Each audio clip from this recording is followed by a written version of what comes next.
बाबा साहेब भीमराव अंबेडकर ये सिर्फ नाम नहीं है, ये एक सोच है जो समाज में समानता का प्रतीक रहे हैं। डॉक्टर भीमराव अंबेडकर के विचार और सिद्धांत भारतीय समाज और राजनीति के लिए मार्गदर्शक हैं। उन्होंने स्वतंत्रता के बाद भारत को एक मजबूत, समतावादी और प्रगतिशील राष्ट्र बनाने का एक सपना देखा। बाबा साहेब के विचारों की अनदेखी करना हर राजनीतिक दल के लिए मुश्किल है, इसलिए आजकल देश की संसद में बाबा साहेब के नाम पर आर पार की स्थिति है। पर सवाल ये है कि क्या सियासी पार्टियां बाबा साहेब की सोच और उनके नजरिए को अपनाने के लिए तैयार भी है, या बाबा साहेब का नाम सियासी दलों के लिए सिर्फ और सिर्फ वोट पाने का एक जरिया है। ये सवाल अगर उठ रहे हैं तो वो यूं ही नहीं है। देश की सियासत ने वक्त वक्त पर उनके विचारों की अनदेखी की, और विडंबना जरा देखिए कि इसमें वो दल भी शामिल है जिनकी सियासत का आधार ही बाबा साहेब के विचार है, और जो वर्ण व्यवस्था की कुप्रथा के खिलाफ लड़ने के नाम पर सियासत में आई, वही उसके खिलाफ रही है।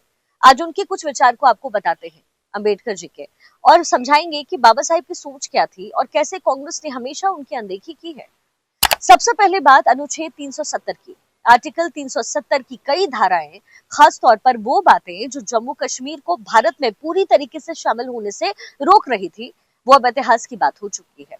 मोदी सरकार ने 2019 में 5 अगस्त को इन धाराओं को हटाकर अपने घोषणा पत्र का वादा पूरा कर दिया, लेकिन सियासत में आज भी इस पर हाय तौबा है। बीजेपी की ज्यादातर विरोधी पार्टियां आर्टिकल 370 की उन धाराओं को हटाने के खिलाफ रही हैं, लेकिन वो भूल जाते हैं कि खुद बाबा साहेब भी आर्टिकल 370 के खिलाफ थे। डॉक्टर अंबेडकर ने संविधान सभा में अनुच्छेद 370 का पुरजोर विरोध किया, जो जम्मू कश्मीर को विशेष राज्य का दर्जा देता था। उनका कहना यह था कि ये प्रावधान भारत की एकता और अखंडता के लिए खतरा है। उन्होंने ये भी स्पष्ट रूप से कहा था कि वो संविधान का ऐसा कोई हिस्सा बनाने के लिए तैयार नहीं है जो किसी भी राज्य को विशेषाधिकार दे और अन्य राज्यों के साथ असमानता हो। बाबा साहेब ने आर्टिकल 370 का ड्राफ्ट तक तैयार करने से मना कर दिया, लेकिन पंडित नेहरू और शेख अब्दुल्ला के दबाव में कांग्रेस ने इस अनुच्छेद को लागू किया, जबकि डॉक्टर अंबेडकर ने इसे स्वीकार करने से इनकार कर दिया। ये उनके राष्ट्रवादी दृष्टिकोण के खिलाफ था, क्योंकि वो हमेशा भारत को एकीकृत और मजबूत देखना चाहते थे। अब दूसरा पॉइंट, बात यूनिफॉर्म सिविल कोड की। बाबा साहेब समान नागरिक संहिता यानी यूसीसी के प्रबल समर्थक रहे। उनका मानना यह था कि सभी नागरिकों के लिए एक समान कानून होने चाहिए, चाहे उनका धर्म या जाति कुछ भी क्यों ना हो। वो धर्म आधारित पर्सनल लॉ को असमानता और भेदभाव का कारण मानते थे।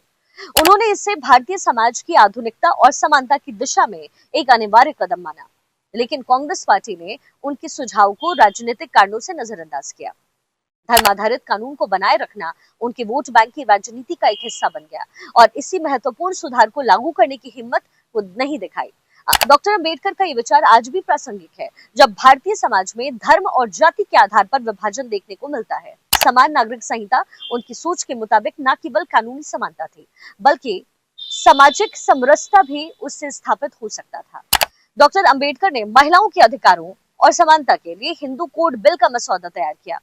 ये बिल उस समय के लिए बेहद क्रांतिकारी था, क्योंकि वो महिलाओं को संपत्ति में अधिकार, विवाह और तलाक में समानता और सामाजिक न्याय प्रदान करता था। लेकिन कांग्रेस के भीतर मौजूद रूढ़िवादी ताकतों ने इस बिल का कड़ा विरोध किया। यहाँ तक कि प्रधानमंत्री नेहरू भी इसे संसद में पारित करवाने के लिए पर्याप्त समर्थन नहीं जुटा पाए। स्थिति से निराश होकर डॉक्टर अंबेडकर ने 1951 में केंद्रीय कानून मंत्री पद से इस्तीफा दे दिया।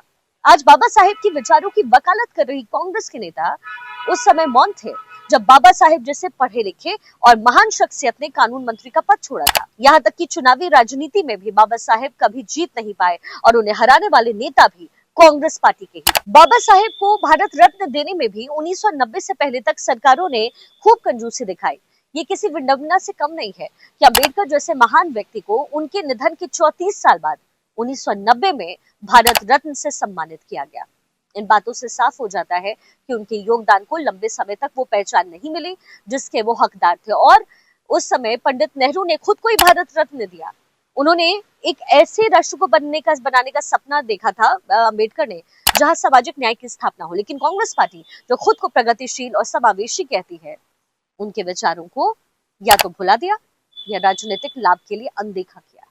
चाहे अनुच्छेद 370 का विरोध हो, समान नागरिक संहिता की वकालत हो, या महिलाओं के अधिकारों की रक्षा का सवाल हो, डॉक्टर अंबेडकर ने हमेशा समाज के हर एक वर्ग के लिए समानता और न्याय की बात की।